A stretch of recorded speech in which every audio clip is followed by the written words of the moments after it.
I discovered that I was HIV positive in 1992, January, and that was after I had lost my wife to HIV. At that time, they were telling us that when you have AIDS, you only live for 3 years maximum. And also at that time, this is a disease which was associated with sexual immorality and prostitution and sexual deviance. So for the religious leader in Africa to say I'm HIV positive was like, you are not saying the truth.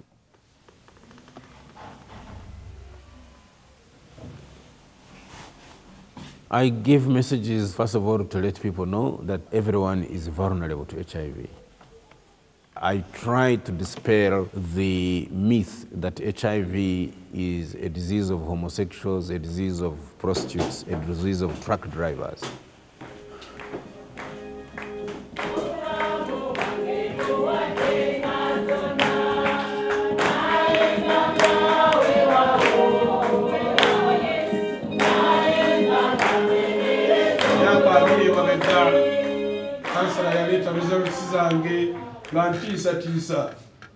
Hey, man of God, what are you going to do?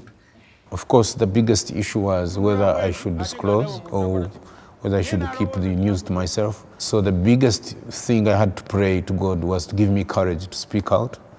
And I did speak out, and since then I have lived publicly with my HIV status. I was faced a stigma that comes from people saying, how come you are positive when you are a priest? People confuse faithfulness with safeness. What causes HIV is not the unlawfulness of sexual act. What causes HIV is the unsafeness of the act.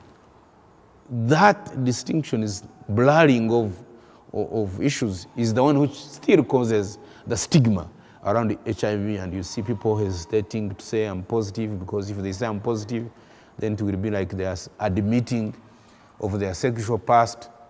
People will be pointing fingers, oh, we thought he was morally upright.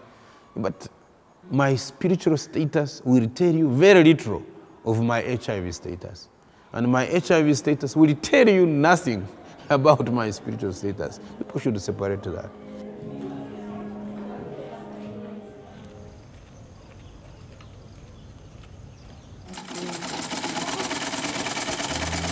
We decided that we should focus on empowering and training the orphans and the other vulnerable children, helping them with vocational skills training so that they can get a hands-on self-employment, reducing their vulnerability to HIV, because once you are poverty-stricken, your powers to say no to unsafe sex is limited.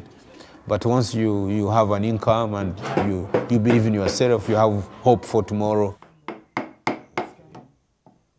We are training these young people, not just to have vocational skills, but to be broad-minded and have the competence to be engaged at community level or in every sector. And so that's what we decided to do through the Hope Institute for Transformational Leadership and Development. And every year we graduate over 150 children.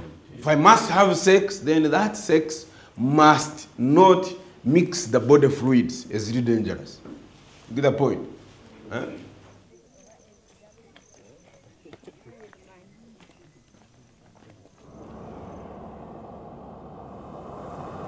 If we are to end AIDS before AIDS ends us, we need a big movement, because right now, the members of parliament, for example, they write their manifestos and you see nothing, very little about HIV. But now, through the mobilization of ourselves, we are saying, when people are looking for votes, let's ask them, what are you going to do to reduce the stigma and the shame and the denial around AIDS? And what are you doing to multiply the safe practices that include the abstinence, the faithfulness, the condom use, the mother-to-child prevention, the safe circumcision, safe microbicides research, all of those issues. You really need ownership. You need to move away from depending on donors. You need to have community-grown responses at family level, at community level. And the Hope Institute is serving in that direction.